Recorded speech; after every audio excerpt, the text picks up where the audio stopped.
Day 13 at Salyan. नमस्कार सबैमा, आशा छ हजुरहरू सबैजना सन्चै हुनुहुन्छ र म पनि एकदम सन्चै नै छु र सबैजनालाई ह्याप्पी दसैँ। र आज चाहिँ दिदी र म घाँस काट्नको लागि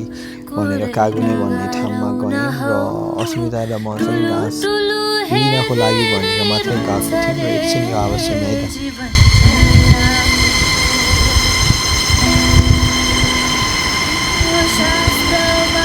र हाम्रो साल दिदीले चाहिँ घाँस काटिरहनु भएको थियो हाम्रो लागि र घाँस काटिसकेपछि चाहिँ घाँस बोकेर फेरि हामी भैँसी गोठतिर फर्केर आयौँ र आइसकेपछि बाटोमा चौतारो भेट्यौँ र चौतारामा बसेन भने चाहिँ चौतारो बिसाउँछ अरे भन्ने खबर थाहा पाएपछि हामी चौतारामा पनि एकछिन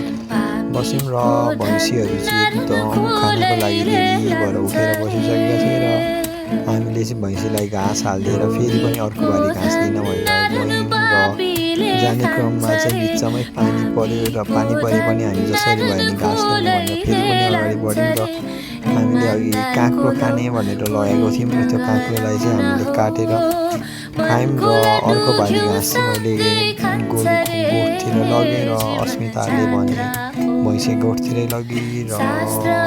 मैले गोरुलाई घाँस हालिदिएँ र म घर